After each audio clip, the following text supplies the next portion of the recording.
ಎಲ್ರಿಗೂ ನಮಸ್ಕಾರ. ನೀವು ನೋಡ್ತಾ ಇದ್ದೀರಾ ಟಿವಿ ವಿಕ್ರಮ. ನಾನು ಮುಮ್ತಾಜ್ ಅಬ್ದುಲ್ ನೆಲೆಡ್ಕ. ವೀಕ್ಷಕರೇ, ನಿಮ್ಮ ರಾಜ್ಯದಲ್ಲಿ ಹಬ್ಬ, ಹರಿದಿನ, ಉತ್ಸವ, ಜಾತ್ರೆ ಇವೆಲ್ಲವೂ ಶಾಂತಿ, ಸಂಭ್ರಮ, ಸಡಗರದಿಂದ ನಡಿಬಾರ್ದಾ?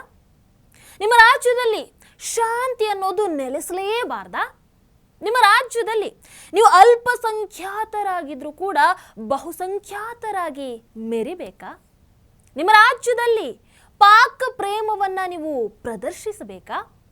ನಿಮ್ಮ ರಾಜ್ಯದಲ್ಲಿ ಹಿಂದೂಗಳು ನೆಮ್ಮದಿಯಿಂದ ಇರಬಾರ್ದಾ? ನಿಮ್ಮ ರಾಜ್ಯವನ್ನ ಅಭಿವೃದ್ಧಿ ಶೂನ್ಯ ಮಾಡಬೇಕಾ? ಇವೆಲ್ಲದಕ್ಕೂ ಒಂದೇ ಪರಿಹಾರ. ಕರ್ನಾಟಕದ ಮುಖ್ಯಮಂತ್ರಿಗಳಾದಂತಹ ಸಿದ್ದರಾಮಯ್ಯನವರು ಇವರ ಕೈಗೆ ಅಧಿಕಾರವನ್ನು ಕೊಟ್ಟಂತಹ ವೆರಿ ನೆಕ್ಸ್ಟ್ ಸೆಕೆಂಡ್ ಇಂದ ನಿಮ್ಮೆಲ್ಲ ಆಸೆಗಳು ಕೂಡ ಪೂರೈಕೆ ಆಗತ್ತೆ. ವೆನ್ ಕಾಂಗ್ರೆಸ್ ಮುಖ್ಯಮಂತ್ರಿ Siddaramaiah sir is here, no fear. ಅಲ್ಲಲ್ಲ, ವೆನ್ ಕಾಂಗ್ರೆಸ್ ಮುಖ್ಯಮಂತ್ರಿ ಸಿದ್ದರಾಮಯ್ಯ ಸರ್ ಇಸ್ ಹಿಯರ್, ಬ್ರದರ್ಸ್ಗಳ ನೆಮ್ಮದಿಗೆ ಭಂಗವಿಲ್ಲ, ಹಿಂದೂಗಳಿಗೆ ಉಳಿಗಾಲ ಇಲ್ಲ. ಹೇಳಿರೋದ್ರಲ್ಲಿ ಏನಾದರೂ ತಪ್ಪಿದೆಯಾ? ಬೇಕಾದ್ರೆ ಈ ಒಂದು ವಿಡಿಯೋವನ್ನು ನೋಡ್ಕೊಂಡು ಬನ್ನಿ. ಪಾಪ ಚಾಮುಂಡೇಶ್ವರಿ ದೇವಸ್ಥಾನಕ್ಕೆ ಹೋಗೋದಕ್ಕೂ ಕೂಡ ನಮ್ಮ ರಾಜ್ಯದಲ್ಲಿ ಎಷ್ಟು ಕಷ್ಟ ಇದೆ ಅಂತ ನೀವೇ ನೋಡ್ಕೊಂಡು ಬನ್ನಿ.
ವೀಕ್ಷಕರೇ, ಮಂಡ್ಯ ಮದ್ದೂರಿನಲ್ಲಿ ಗಣೇಶ ಮೆರವಣಿಗೆ ಸಂದರ್ಭದಲ್ಲಿ ಅಶಾಂತಿ ದೂತರು ಕಲ್ಲು ತೂರಾಟವನ್ನು ನಡೆಸಿರೋದು ನಿಮಗೆಲ್ರಿಗೂ ಕೂಡ ಗೊತ್ತೇ ಇದೆ.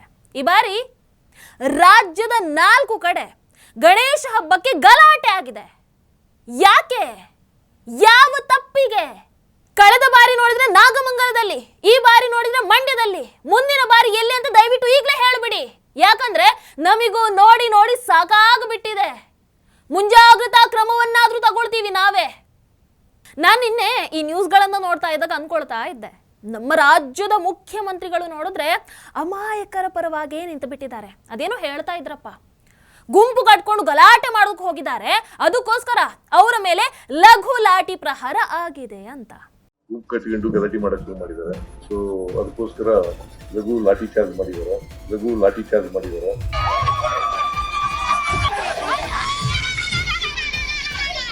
ಎಲ್ಲೂ ಕೂಡ ನಡೆದಿಲ್ಲ ರಾಜ್ಯದಲ್ಲಿ.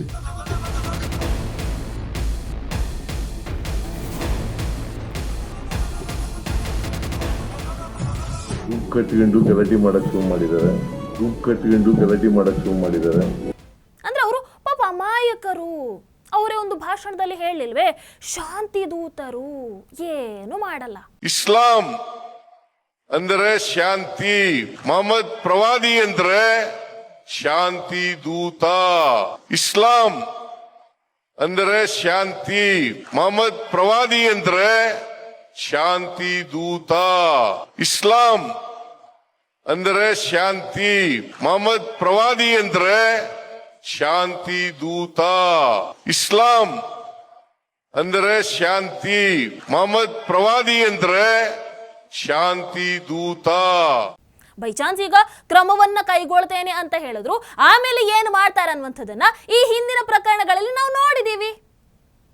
ಆದ್ರೆ ಒಂದು ಬಾರಿ ನೀವು ಯೋಚನೆ ಮಾಡಿ, ಇಮ್ಯಾಜಿನ್ ಮಾಡಿ, ಇದೇ ಜಾಗದಲ್ಲಿ ಯೋಗಿ ಆದಿತ್ಯನಾಥ್ ಜಿ ಇದ್ದಿದ್ರೆ ಸೀನೇ ಬೇರೆ ಇರೋದು. ಹೌದಲ್ವೋ? ಹೆಂಗಿರೋದು? ಆದರೆ ಏನು ಮಾಡೋದು, ನಮ್ಮ ಕರ್ಮ ಅನುಭವಿಸಬೇಕು. ಇನ್ನು ಅದೇನೇ ಗಲಾಟೆ ಆಗಲಿ, ಏನೇ ಅನಾಹುತ ಆಗಲಿ, ರಾಜ್ಯ ಮುಳುಗ್ ಹೋಗಲಿ, ನಮ್ಮ ರಾಜ್ಯದ ಗೃಹ ಸಚಿವರು ಅಂತ ಒಬ್ಬರು ಇದ್ದಾರೆ. ಅವರ ಹೆಸರು ಡಾಕ್ಟರ್ ಜಿ ಪರಮೇಶ್ವರ್ ಅಂತ. ಅವ್ರ ಹತ್ರ ಕೇಳೋಣ ಅಂತ ಹೋದ್ರೆ, ಓ ಹೌದಾ, ಓ ಹಾಗಾಗಿದೆಯಾ, ಓ ನನಗೆ ಗೊತ್ತೇ ಇಲ್ಲ, ನನಗೆ ಗೊತ್ತೇ ಇಲ್ಲ, ನಾನು ಕರ್ನಾಟಕದಲ್ಲೇ ಇಲ್ಲ, ನಾನು ಅದನ್ನ ಕೇಳಿ ಆಮೇಲೆ ಅದ್ರ ಬಗ್ಗೆ ಮಾತಾಡ್ತೀನಿ. ಗೊತ್ತಿಲ್ಲ ನಮಗೆ ಆ ರೀತಿ ಏನು ಗೊತ್ತಿಲ್ಲ, ನಮ್ಗೆ ಗೊತ್ತಿಲ್ಲ, ನನಗೆ ಮಾಹಿತಿ ಇಲ್ಲ, ಗೊತ್ತಿಲ್ಲ. ತೊಂದರೆ ಆಗ್ತಾ ಇತ್ತು, ಗೊತ್ತಿಲ್ಲ ನನಗೆ. ಯಾರಿಗೆ ಬರ್ದಿದ್ದಾರೆ ಗೊತ್ತಿಲ್ಲ, ಅಲ್ಲೇ ಗೊತ್ತಿಲ್ಲ, ಪೊಲೀಸ್ ಇಲಾಖೆಗೆ ಗೊತ್ತಿಲ್ಲ. ಇನ್ನು ಅಪ್ಪಿ ತಪ್ಪಿ ನಡೆದಿರೋ ವಿಚಾರ ನನಗೆ ಗೊತ್ತಿದೆ ಅಂತ ಹೇಳಿದ್ರು ಅಂತ ಅಂದುಕೊಳ್ಳಿ. ಆಗ ನೋಡಿ, ಇದೊಂದು ಸಣ್ಣ ಘಟನೆ, ನೋಡಿ ಇದೊಂದು ಆಕಸ್ಮಿಕ ಘಟನೆ, ನೋಡಿ ಈ ತರ ಸಣ್ಣ ಪುಟ್ಟದು ಆಗ್ತಾ ಇರುತ್ತೆ, ಹೀಗೆ ಹೇಳಿ ಏನೊಂದು ಬಚಾವಾಗ ಬಿಡ್ತಾರೆ. ಈ ರಾಜ್ಯದ ಗೃಹ ಮಂತ್ರಿಗಳು ಏನು ಅರ್ಥನೇ ಆಗ್ತಾ ಇಲ್ಲ. ಏನ್ ತೊಂದ್ರೆ ಇಲ್ಲ, ಗಣೇಶನ್ ಇಮರ್ಸ್ ಮಾಡಿದ್ದಾರೆ. ಆಮೇಲೆ ಸಣ್ಣ ಪುಟ್ಟ ಘಟನೆಗಳು ಆಗಿದ್ದಾವೆ. 3 ವರ್ಷ 4 ವರ್ಷದ ಮಕ್ಕಳು ಮೇಲ್ ನಿಂತ್ಕೊಂಡು ಉಗಿದಿದ್ದಾರೆ, ಗಣಪತಿ ಹೋಗುವಾಗ ಈ ತರದ್ದೆಲ್ಲ ಆಗಿದೆ. Everything is under control. ಗೃಹ ಮಂತ್ರಿ ಪರಮೇಶ್ವರ್ ಅವರು, ನಮ್ಮ ರಾಜ್ಯದ ಜನತೆ ಎಂತಹ ಪುಣ್ಯವಂತರಲ್ವಾ.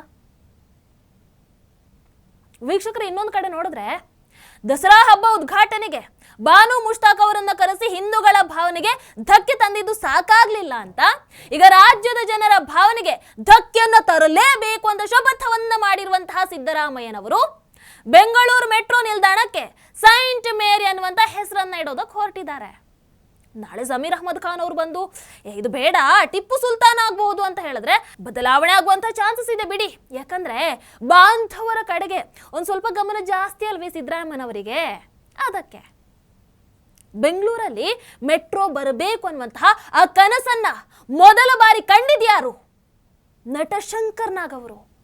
1980ರಲ್ಲೇ ಮೆಟ್ರೋ ಕಲ್ಪನೆಯನ್ನ ರೂಪಿಸಿಕೊಂಡು ಪಾಪ ಸ್ವಂತ ಖರ್ಚಲ್ಲಿ ವಿದೇಶಗಳಿಗೆ ತೆರಳಿ ಅಲ್ಲಿನ ವ್ಯವಸ್ಥೆಯನ್ನ ಅಧ್ಯಯನ ಮಾಡಿ ಸರ್ಕಾರಕ್ಕೆ ವರದಿಯನ್ನ ಸಲ್ಲಿಸಿದವರು ಶಂಕರ್ ನಾಗ್ ಅವರು. ನನಗೆ ನೆನಪಿದೆ, ಮೆಟ್ರೋ ರೈಲ್ ಮಾಡಬೇಕು ಅಂತ ಒಂದು ಕನಸು. ಅದು ಅಂಡರ್ ಗ್ರೌಂಡ್ ಆಗಬೇಕು.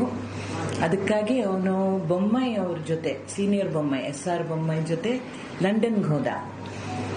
ಯಾಕೆ? ಅಲ್ಲಿ ಮೆಟ್ರೋ ರೈಲ್ನವ್ರ ಜೊತೆ ಮಾತಾಡಕ್ಕೆ. ಅವಾಗ ಅವನು ಸ್ವತಃ ಖರ್ಚು ಮಾಡ್ಕೊಂಡು ಹೋಗಿದ್ದು. ನಾನು ಅವ್ನು ಕೇಳಿದೆ, ಏನ್ ನಿನ್ನ ಹತ್ರ ಹಣ ಜಾಸ್ತಿ ಆಗಿದೆಯಾ, ನೀನ್ ಯಾಕೆ ಖರ್ಚು ಮಾಡ್ಕೊಂಡು ಹೋಗ್ತೀಯಾ? ಅವನು ನನಗೆ ಒಂದೇ ಉತ್ತರ ಕೊಟ್ಟ, ನಾನು ಸಂಪಾದನೆ ಮಾಡಿರೋ ಹೆಸರು, ನಾನಿವತ್ತೇನಿದ್ದೀನೋ ಅದು ಈ ನಾಡಿಂದ, ಈ ಸಿನಿಮಾ ಇಂಡಸ್ಟ್ರಿಯಿಂದ, ಕರ್ನಾಟಕಕ್ಕೋಸ್ಕರ, ಬೆಂಗಳೂರಿಗೋಸ್ಕರ ನಾನು ಇಷ್ಟು ಮಾಡೋಕ್ಕಾಗಲ್ವಾ? ಸ್ವಂತ ಟಿಕೆಟ್ ಕೊಂಡ್ಕೊಂಡು ನಾನು ಲಂಡನ್ಗೆ ಹೋಗೋಕ್ಕೂ ಆಗಲ್ವಾ ಅಂತ ಒಂದು ಮಾತು ಹೇಳ್ದ. ಅಂತ ಒಂದು ಚೇತನೆ, ಒಂದು ಬುದ್ಧಿ ಇದ್ದಿದ್ದು ಹುಡುಗ ನಮ್ಮಲ್ಲಿ ಇಲ್ಲ. ಅಷ್ಟೇ ಅವನು ಕೇಳ್ಕೊಂಡು ಬಂದಿದ್ದು, ಅಷ್ಟೇ ನಾವು ಕೇಳ್ಕೊಂಡು ಬಂದಿದ್ದು. ಇವತ್ತು ನಿಮ್ಮ ವೋಟ್ ಬ್ಯಾಂಕ್ ಬಂಧುಗಳು ಸೇರಿದ ಹಾಗೆ ಲಕ್ಷಾಂತರ ಮಂದಿ ಮೆಟ್ರೋದಲ್ಲಿ ಓಡಾಡ್ತಾ ಇದ್ದಾರೆ ಅಂತ ಹೇಳಿದ್ರೆ, ಮೆಟ್ರೋವನ್ನ ಬಳಸ್ತಾ ಇದ್ದಾರೆ ಅಂತ ಹೇಳಿದ್ರೆ ಅದಕ್ಕೆ ಕಾರಣ ಶಂಕರ್ ನಾಗ್ ಅವರು ಕಂಡಂತಹ ಕನಸು. ಆದ್ರೆ ಇವತ್ತು ಅಂತಹ ಶಂಕರ್ ನಾಗ್ ಅವರ ಹೆಸರನ್ನ ಯಾವುದೇ ಮೆಟ್ರೋ ನಿಲ್ದಾಣಕ್ಕೆ ಇಡದೆ ಕೊನೆಗೆ ಸೈಂಟ್ ಮೇರಿ ಅನ್ನುವಂತ ಹೆಸರನ್ನ ಇಡೋದಕ್ಕೆ ಹೊರಟಿದ್ದೀರಲ್ವಾ? ಅಲ್ಲೂ ನಿಮ್ಮ ವೋಟ್ ಬ್ಯಾಂಕ್ ಲಾಭವನ್ನ ನೋಡ್ತಾ ಇದ್ದೀರಲ್ವಾ ಸಿದ್ದರಾಮಯ್ಯನವರೇ? ಒಂಚೂರು ನಾಚಿಕೆನೇ ಆಗಲ್ವಾ ಅಂತ. ನಾನು ಈ ಸಂದರ್ಭದಲ್ಲಿ ಪೀಟರ್ ಮಚೌಡ ಅವರು ಹೇಳಿರ್ತಕ್ಕಂಥ ಕೆಲವು ವಿಚಾರಗಳಿದ್ದಾವಲ್ಲ, ಆಂಟಿ ಕನ್ವರ್ಷನ್ ಬಿಲ್, ಅದ್ರ ಬಗ್ಗೆ ಲೀಗಲ್ ಒಪಿನಿಯನ್ ತಗೊಂಡು ಕೂಡಲೇ ಅದಕ್ಕೆ ಅಗತ್ಯ ಕ್ರಮವನ್ನು ತಗೊಳ್ತೇನೆ ಅಂತಕ್ಕಂಥ ಮಾತುಗಳನ್ನು ಈ ಸಂದರ್ಭದಲ್ಲಿ ಹೇಳಲಿಕ್ಕೆ ಬಯಸ್ತಾ ಇದ್ದೇನೆ. ಯಾವ ವಿಚಾರದಲ್ಲಿ ನೀವು ಸರಿ ಇದ್ದೀರಾ ಅಂತ ಹೇಳಿ. ನಿಮ್ಮನ್ನ ಅಧಿಕಾರಕ್ಕೆ ತಂದಿರೋದ್ರಲ್ಲಿ ನಮ್ಮ ರಾಜ್ಯಕ್ಕೆ ಏನು ಒಳಿತಾಗಿದೆ ಹೇಳಿ. ಯಾವುದ್ರಲ್ಲಿ ಖುಷಿ ಪಡಬೇಕು ಹೇಳಿ. 5 ಗ್ಯಾರಂಟಿ ಅಂತ ಹೇಳಿದ್ರಿ. ಈಗ 5 ಗ್ಯಾರಂಟಿಯಲ್ಲಿ ಎಷ್ಟು ಚಾಲು ಇದೆ ಹೇಳಿ? ಜನ ಉಗಿತಾ ಇದ್ದಾರೆ ಮುಖಕ್ಕೆ. ಪೊಲೀಸರಿಗೆ ರಕ್ಷಣೆ ಇಲ್ಲ, ಇನ್ನು ಹಗರಣಗಳು ಹೇಳಿ ಸುಖ ಇಲ್ಲ. ಮೂಡ ಹಗರಣ, ವಾಲ್ಮೀಕಿ ಹಗರಣ, KIADB ಹಗರಣ, ವಕ್ಫ್ ಕಬಳಿಕೆ, ನೂರಾರು ಹಗರಣ, ದೊಡ್ಡ ಪಟ್ಟಿನೇ ಇದೆ. ಅಭಿವೃದ್ಧಿ ಶೂನ್ಯ, ರೈತರ ಪಾಡು ಕೇಳೋರಿಲ್ಲ. ಪಾಪ ಏನೋ ಕಷ್ಟ ಹೇಳೋದಕ್ಕೆ ಬಂದ್ರೆ ಮಲ್ಲಿಕಾರ್ಜುನ ಖರ್ಗೆ ಅವರ ಮಾತನ್ನ ಕೇಳಿಲ್ವಾ ನೀವು? ಕೇಳಿಸ್ಕೊಂಡ್ ಬನ್ನಿ. ನೋಡಪ್ಪ, ನೀ ಎಷ್ಟು ಎಕರೆ ಬಿತ್ತಿದ್ದಿ? 4 ಎಕರೆ. ನಂದು 40 ಎಕರೆ. ನಂದು ಇದಕ್ಕಿಂತ ವರ್ಷ ಆಗಿದೆ. ನನಗೇನು ಹೇಳ್ಬೋದು, ಅದೇನು 6 ಆಡದವಳು ಮುಂದೆ 3 ಆಡದವಳು ಮುಂದೆ ಕೇಳ್ತೀವಿ. ಆಯ್ತು, ಗೊತ್ತದ. ಪಬ್ಲಿಸಿಟಿ ಮಾಡ್ಕೊಳಕ್ ಬರಬೇಡ. ನನಗೆ ಇದ್ರ ಬಗ್ಗೆ ಗೊತ್ತದ. ಹೆಸರು ಹೋಗ್ಯದ, ಉದ್ದು ಹೋಗ್ಯದ, ತೊಗರಿ ಹೋಗ್ಯದ. ನೀ ಏನು ಸಸ್ಟೇನ್ ಮಾಡ್ಕೊಳ್ಬೋದು, ನಮಗೆ ಸಸ್ಟೇನ್ ಆಗಲ್ಲ. ಇಷ್ಟಿಷ್ಟು ಏರಿಯಾದಾಗ ಬಿತ್ತು. ಓಕೆ, ಮೋದಿ ಶಾಕ್ ಕೇಳಿ ತೊಗರಿ. ಗುತ್ತಿಗೆದಾರರ ಪಾಡು ಕೇಳೋರಿಲ್ಲ, ಮಹಿಳೆಯರಿಗೆ ರಕ್ಷಣೆ ಇಲ್ಲ. ಒಟ್ಟಾರೆ ಕಾಂಗ್ರೆಸ್ ಅಧಿಕಾರಕ್ಕೆ ಬಂದ ನಂತರ ಕರ್ನಾಟಕ ರಾಜ್ಯದ ಜನರಿಗೆ ನೆಮ್ಮದಿ ಅಂತೂ ಇಲ್ಲವೇ ಇಲ್ಲ. ಯಾವ ಸುಖಕ್ಕೆ ನಿಮ್ಮನ್ನು ಆಯ್ಕೆ ಮಾಡಬೇಕಿತ್ತು? ಯಾವ ಸುಖಕ್ಕೆ ನನಗೇನು ಗೊತ್ತು? ಆ ಗ್ಯಾರಂಟಿ ಆಸೆಗೆ ಬಿದ್ದು ಸಿದ್ದರಾಮಯ್ಯ ಸಾಹೇಬರಿಗೆ ವೋಟ್ ಮಾಡಿದಂತಹ ಹಿಂದೂಗಳಿಗೆ ಒಂದು ವಿಡಿಯೋವನ್ನ अर्पिसोदಕ್ಕೆ ಇಷ್ಟಪಡ್ತೀನಿ, ದಯವಿಟ್ಟು ನೋಡಿ. मस्जिद करने कहते हमें उनको मर गए तो बाजा बजाने देते नहीं कहते नहीं बोलते अदे ಸರ್. ಈದ್ ಮಿಲಾದ್ ಒಂದ್ ದಿವಸ ನಾವು ಮಾಡ್ತೀವಿ, ಪೂರ್ತಿ ಕರ್ನಾಟಕನಲ್ಲಿ ಕ್ಲಿಯರ್ ಮಾಡ್ಬಿಡ್ತೀನಿ. ಇವ್ರು ಡೈಲಿ ಗಣೇಶ ತಕೋಗುದು, ಹಸರು ಜೋಹರು, ಬರೀ ಅಲ್ಲೇ ಟಮಟೆ ಹೊಡಿಯಕ್ಕೆ ಏನ್ ಬೇರೆ ದಾರಿನೇ ಇಲ್ಲ. ಇವ್ ತಕೋಗೆ ಎಷ್ಟು ದಾರಿ ಬೇಕು ಬರೀ ನಾವು ತೋರಿಸ್ತೀವಿ. ಇಲ್ಲ, ಒಂದೊಂದ್ ಬೀದಿನಲ್ಲಿ ಒಂದೊಂದ್ ದೇವಸ್ಥಾನ ಇದ್ದಾನೆ, ಒಂದೊಂದ್ ದೇವಸ್ಥಾನ 2 ಬೀದಿನಲ್ಲಿ 2-3 ದೇವಸ್ಥಾನ ಬರೀ ನಮ್ದೇ ಮಸೀದಿಲಿ ಕಾಣುದು, ಬೇರೆ ಏನ್ ಕಾಣೋದೇ ಇಲ್ವಾ ಜನಗೆ? ಮೇಡಮ್ ಬಹಳ ಕ್ಲಿಯರ್ ಆಗಿ ಹೇಳಿದ್ದಾರೆ ಅಲ್ವಾ? ಮಂಡ್ಯ ಇರೋದು ಹಿಂದೂಸ್ತಾನದಲ್ಲಿ ಅಲ್ಲ ಪಾಕಿಸ್ತಾನದಲ್ಲಿ ಅನ್ನೋ ರೇಂಜ್ಗೆ ಮಾತಾಡ್ಬಿಟ್ರು ಪಾಪ. ಅಲ್ಲ, ಮಾತುಗಳನ್ನು ಕೇಳಿ ನನಗೇನೋ ಆಶ್ಚರ್ಯ ಆಗಲಿಲ್ಲ. ಯಾಕಂದ್ರೆ ಸಿದ್ದರಾಮಯ್ಯನವರೇ ಆ ಧೈರ್ಯ ಕೊಟ್ಟಿರೋದಲ್ವೇ, ಹಾಗಾಗಿ ಅವರು ಮಾತಾಡ್ತಾರೆ. ಅವರ ಪ್ರಕಾರ ಸರ್ಕಾರ ನಮ್ಮದೇ ಇದೆ, ಸಿದ್ದರಾಮಯ್ಯ ಸಾಹೇಬರು ನಮ್ಮವರೇ ಇದ್ದಾರೆ, ಇನ್ನು ಕೇಸ್ ಆದರೂ ಅದನ್ನು ಅವರೇ ನೋಡ್ಕೊಳ್ತಾರೆ. ಯಾಕಂದ್ರೆ ಅವತ್ತು ಹುಬ್ಬಳ್ಳಿಯಲ್ಲಿ ಪೊಲೀಸರ ಮೇಲೆ ದಾಳಿಯನ್ನು ಮಾಡಿದಂತಹ ಮುಸಲ್ಮಾನರ ಕೇಸನ್ನು ಹಿಂಪಡಿಲಿಲ್ಲವೇ? ಅದಕ್ಕೋಸ್ಕರ ಏನೇ ಕೇಸ್ ಆಗಲಿ ಅದನ್ನು ಹಿಂಪಡೆಯೋದಕ್ಕೆ ಸಿದ್ದರಾಮಯ್ಯ ಸಾಹೇಬರು ಇದ್ದಾರೆ ಅನ್ನುವಂತಹ ನಂಬಿಕೆ ಅವರಿಗಿದೆ. ಇಲ್ಲಾಂದ್ರೆ ಬಹುಸಂಖ್ಯಾತ ಹಿಂದೂಗಳಿರುವಂತಹ ಈ ರಾಷ್ಟ್ರದಲ್ಲಿ ಯಾರಿಷ್ಟು ಧೈರ್ಯವಾಗಿ ಮಾತಾಡ್ತಾರೆ? ಅಲ್ಲಿ ಹಿಂದೂಗಳು ಅಲ್ಪಸಂಖ್ಯಾತರಾಗಿರುವಂತಹ ಪಾಕಿಸ್ತಾನದಲ್ಲಿ ಅಥವಾ ಬಾಂಗ್ಲಾದೇಶದಲ್ಲಿ ಹಿಂದೂಗಳು ಈ ರೀತಿ ಮಾತಾಡೋದನ್ನ ನಿಮಗೆ ಊಹೆ ಮಾಡೋದಕ್ಕಾದ್ರೂ ಸಾಧ್ಯ ಇದೆಯಾ? ಪಾಪ ಅವರು ಮಾತನಾಡದಿದ್ರು ಏನಾಗುತ್ತೆ, ಏನೇನೆಲ್ಲ ಆಗಿದೆ ಅನ್ನುವಂಥದ್ದನ್ನ ನಾವೇ ಕಣ್ಣಾರೆ ನೋಡಿದ್ದೇವೆ. ಬಿಡಿ, ನಮ್ಮ ಕರ್ನಾಟಕದ ಪರಿಸ್ಥಿತಿ ಬಗ್ಗೆ ಹೇಳಿ. ಏನು ಮಾಡೋದು? ನಮ್ಮ ಕರ್ಮ. ಆದ್ರೂ ಸಿದ್ದರಾಮಯ್ಯನವರೇ, ನೀವು ಎಷ್ಟು ದಿನ ಈ ಕುರ್ಚಿಯಲ್ಲಿ ಇರ್ತೀರೋ ನಾವು ನೋಡೇ ಬಿಡ್ತೀವಿ. ಕೊನೆಯದಾಗಿ ಸಿದ್ದರಾಮಯ್ಯನವರೇ, ಅರ್ಥದ ಮದ, ಅಧಿಕಾರದ ಮದ, ಕುಲ ಮದ ಬಿಡದೆ ಸಮಯಾಚಾರ, ಸಮಯ ಭಕ್ತಿ ಇನ್ನಾರಿಗೆಯೋ ಅಳವಡದು ನೋಡ ಮಾತಿನ ಮಿಂಚಿನ ಢಾಳಕರಿಗೆ ಸಮಯ ಭಕ್ತಿ ಇನ್ನೆಲ್ಲಿದೆಯೋ ಕೂಡಲ ಚೆನ್ನ ಸಂಗಯ್ಯ. ಇದರ ಅರ್ಥ ಗೊತ್ತಿದೆಯಾ? MB ಪಾಟೀಲ್ ಅವ್ರ ಹತ್ರ ಹೋಗಿ ಕೇಳಿ, ಅವರೇ ಒಂದು ಬಾರಿ ಇದನ್ನು ಪೋಸ್ಟ್ ಮಾಡಿದ್ರು. ಮತ್ತೆ ಹೇಳ್ತೀನಿ ಸಿದ್ದರಾಮಯ್ಯನವರೇ, ರಾಜ್ಯದ ಜನ ಎಲ್ಲವನ್ನ ಕೂಡ ಗಮನಿಸ್ತಾ ಇದ್ದಾರೆ. ಅದೆಷ್ಟು ದಿನ ನೀವು ಅಧಿಕಾರದಲ್ಲಿರ್ತೀರಾ ನಾವು ನೋಡೇ ಬಿಡ್ತೀವಿ. ಅದೆಷ್ಟು ದಿನ ಕನ್ನಡಿಗರಿಗೆ ಈ ರೀತಿ ಹಿಂಸೆಯನ್ನು ಕೊಡ್ತೀರಾ ಅಂತ ನಾವು ನೋಡೇ ಬಿಡ್ತೀವಿ.